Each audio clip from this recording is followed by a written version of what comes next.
We've just been watching President Trump announcing a new plan to crack down on crime in Washington, D.C.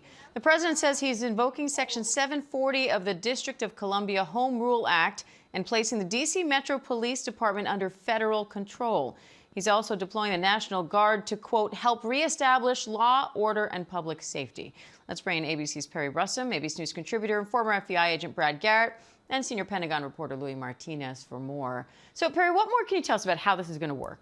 Yeah, so President Trump declaring a public safety emergency in Washington, D.C., as you mentioned, invoking Section 740 of the Home Rule Act, which was established and approved by Congress in 1973, 1974 during the Nixon administration. Essentially, the Home Rule Act gives people in D.C. the ability to govern themselves by establishing a mayor as well as a D.C. council, which is pretty much a city council in any other city. But under that, under Section 40 is the emergency control of the police, where president can get control of the police. So that's what President Trump is doing. So right now, D.C. police is under the control of the federal government. Attorney General Pam Bondi, she is the one who is taking command of the police department for now. As for what this will look like, Trump's saying there's going to be an overwhelming police presence where they're going to be focusing on gang members as well as known drug dealers. Another section of all of this, as you mentioned, is Trump is now deploying the National Guard here in D.C., with Secretary of Defense Pete Hegseth saying we should see a presence in the coming weeks, so just in a matter of days from now. Trump also saying he will use the military if needed. So before this news conference happened, President Trump signed two executive actions. The first one was him invoking his powers under Section 740, which gives the D.C. police under his control. Subsequently, letters were sent to Mayor Muriel Bowser here in D.C., as well as both chambers of Congress, because Congress, they're the ones who approve any legislation that D.C. is trying to get passed forward. The second thing he signed before the news conference today is a memorandum which directs the Secretary of Defense to deploy the National Guard in D.C. So the wheels are already in motion on all of this. This is all in the face of some statistics we are getting from Metropolitan Police here in Washington showing that crime is actually improving. Crime overall down 7% this year compared to last year. Violent crime is down 26% this year compared to last year. Then property crime is down 5% this year compared to last year. I also want to highlight some of the language that President Trump was using. He says he wants to rescue the nation's capital.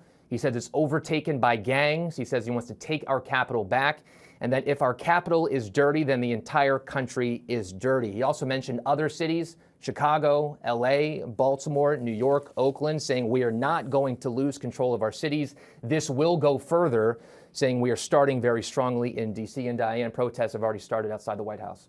Louis, what are Pentagon officials saying about the role the National Guard will or could play here?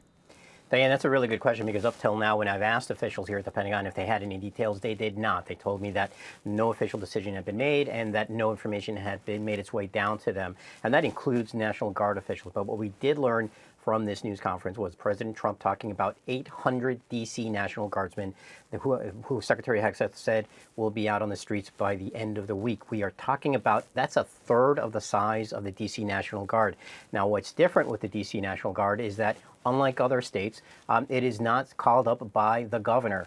In the District of Columbia, one would think that the mayor would have that responsibility, but it is not. It is actually the President of the United States, in this case Donald Trump, who has the authority to call up the National Guard within the district for whatever purpose, and that's what he's done here now.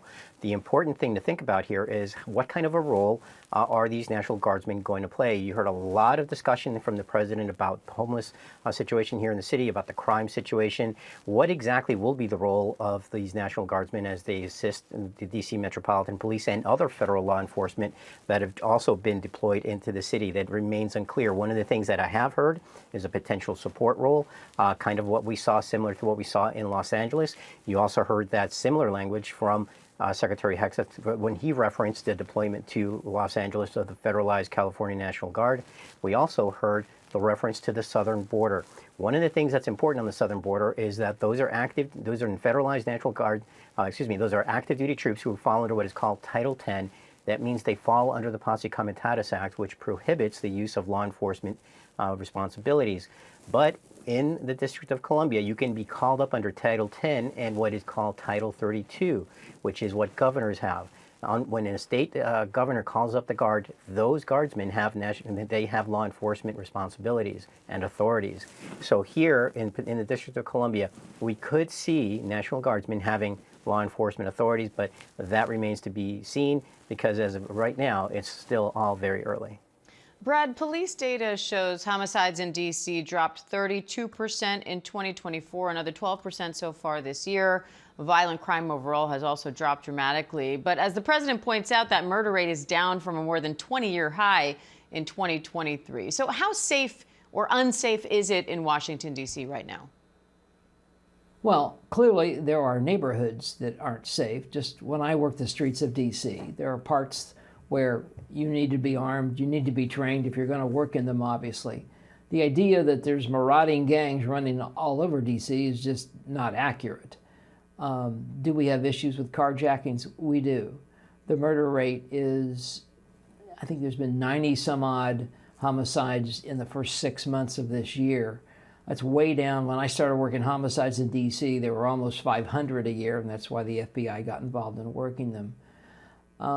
But the real key here, Diane, is if you're going to throw all of these agencies together and make the Attorney General in charge of all of them, somebody with some real experience is going to have to organize this because it could be complicated once you throw all these groups together.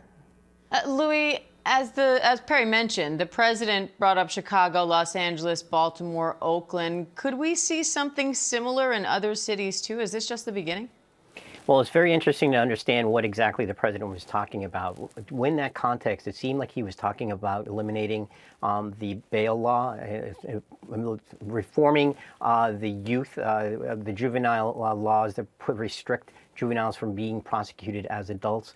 And those are the things that he referenced inside the District of Columbia. But one of the other things that was also referenced by the president was that he was not just calling up the National Guard in the District of Columbia, but we heard from Pete Hegseth that additional guardsmen from other states potentially could be called up. Now, what the president said is that we may call in additional servicemen, which to me implies that he is considering potentially adding active duty troops to assist the D.C. National Guard in the future, as he put it, in case they're not able to get the job done. But when it comes to other cities, it's very different because, of course, the president doesn't have the authority to call up National Guardsmen in those cities. That would be a state authority and probably would have to be done in consultation with the president. And yes, the president could federalize those troops as he did in calling up the forces in California and specifically in Los Angeles. So it remains to be clear exactly what he's talking about, but I think initially he was talking about reforming the laws and changing the rules that he feels enable criminal activity in those cities. Good context there, Louis. And Brad, this is all happening under the Home Rule Act. So what does that mean for how long this could last? Well, I think that means that the president ultimately can run the district, at least temporarily, for 30 days until he gets Congress, if they do, make it more permanent. So if you go back before Home Rule, you basically had commissioners, and I think he's already mentioned one individual as a commissioner to oversee the district. The president and his people in the past then picked who was going to be mayor. So this is a situation where we'll have to see how this works. Do I think all of this additional manpower is probably needed?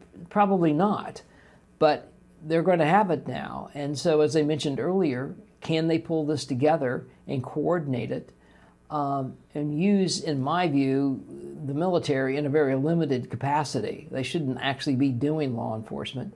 They can do security things, they can block streets, etc. But I don't know where this is going to go, Diane, is the problem. And it does concern me that you could really have chaos amongst law enforcement unless you really have a strong person in charge that actually knows how to coordinate multiple agencies doing multiple things. All right, Perry Russom, Louis Martinez, Brad Garrett, thank you all.